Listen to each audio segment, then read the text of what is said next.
Have you ever wanted to just float away? Well, in this video, I'm going to show you how with a little digital trickery.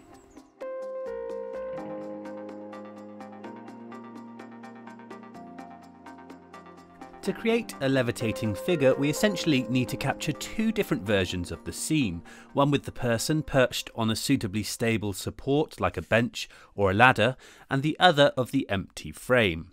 Both need to be in perfect alignment. So the actual camera technique here is dead easy. We just use a tripod and take two shots, one of the person, another without. If we keep the tripod low, it'll emphasize the height of the subject above the ground. And if you want, you can try this out as a self-portrait and use your camera's self-timer, which is what I did for a quick test shot here. With the camera set up, we move the bench into position and focus on it, and then we start the self-timer and get into position. A floaty pose with arms and legs bent works well. It also helps to sell the effect if we can hide the join between the clothes and the bench.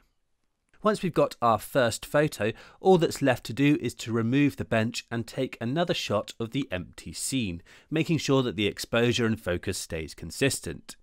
Then we piece it together in Photoshop to come up with our finished levitating portrait.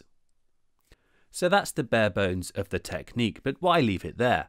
One thing that can really enhance the effect is atmospheric lighting. So my friend Gareth and I headed back later that evening for another few shots, lit with the car headlights and a couple of speed lights to the left and right of camera.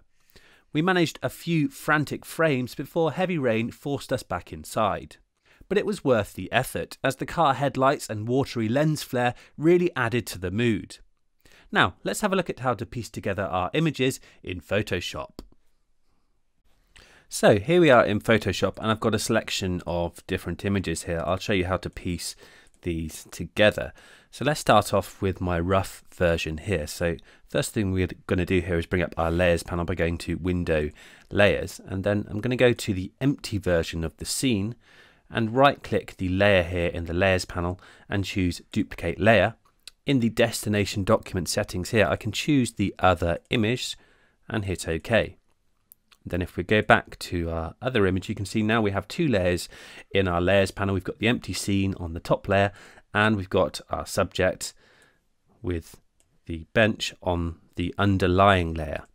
So now what we want to do is reveal the parts of this top image here that sit on top of the bench here. So we're effectively hiding the bench with this empty detail.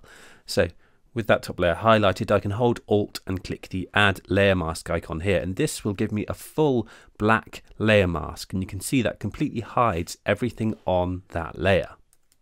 Then with that mask thumbnail there highlighted, we can grab the brush tool from the toolbar over here, and we can hit D, which will set our foreground color to white if it isn't already, and then we can zoom in close. I can hold Command or Control and the spacebar. That's Command on a Mac, Control on the PC. If we hold that in the spacebar, we can drag to zoom into parts of the image, and then I can paint with the brush tool set to white, and I'm using the left and right square bracket keys on my keyboard here to resize the brush tip, and you can see I'm revealing the empty image and thereby hiding the bench here. And you can see it doesn't take long, especially if the support that we've used has got lots of nice gaps in it, like the bench here.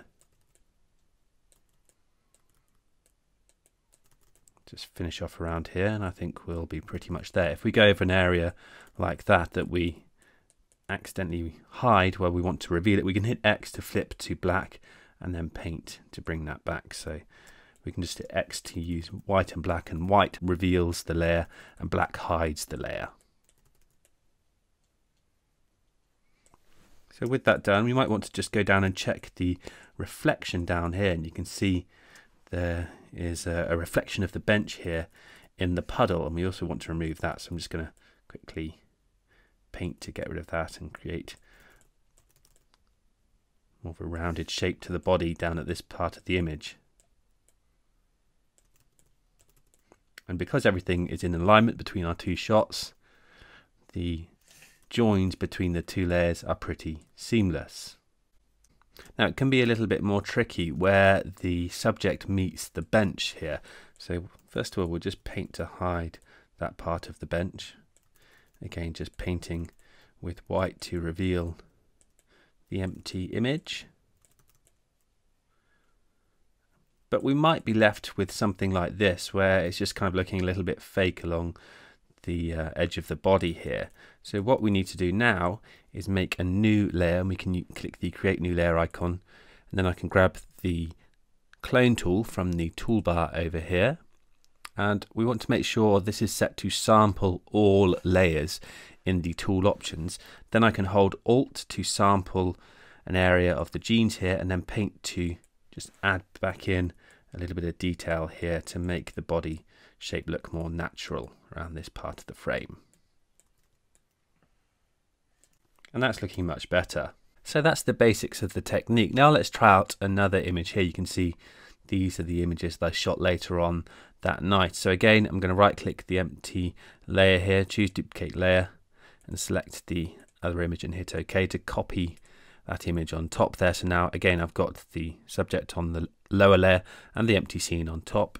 Again, I can hold Alt and click the add layer mask icon, and then zoom in close, grab the brush tool and paint with white to hide the bench, just like this.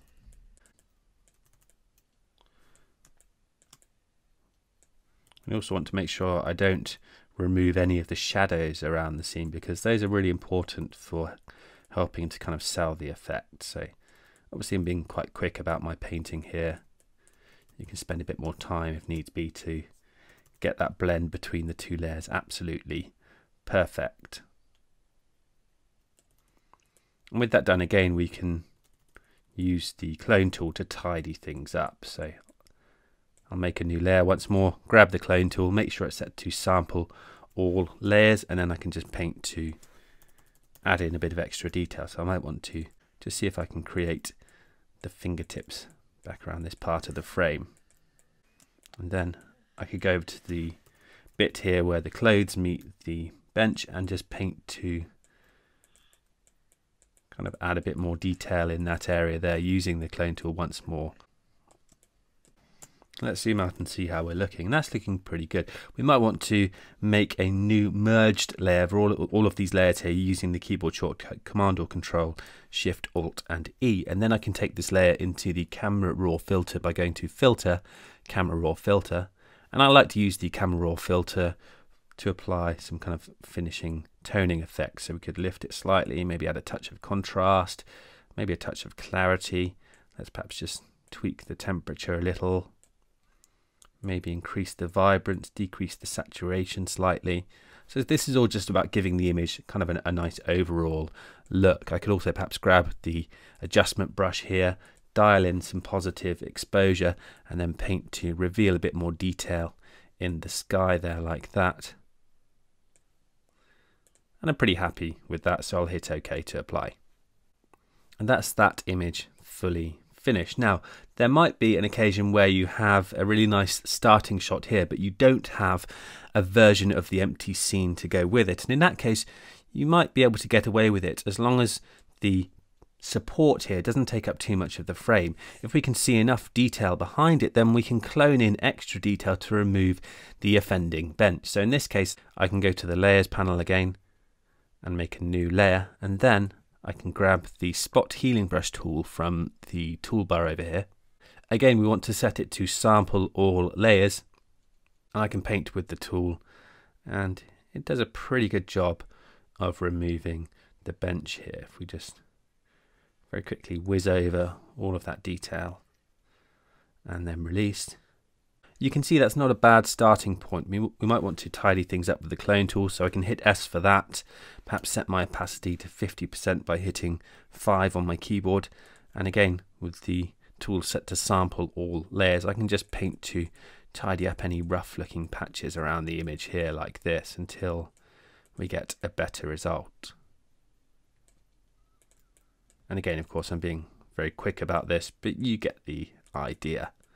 Now, with that done, we can also go in to this part of the image and again just clone to hide the bench where it kind of meets the trousers there. And you really want to pay close attention to this part because it's this area that can really give the game away. So we want to make sure it's nice and tidy, and then perhaps just darken it down a touch and keep working until we're happy with the overall effect. And that's looking okay. We could obviously go on and perfect it, but I'll leave it there for now. So there we have it. That's how to create the levitating effect in Photoshop.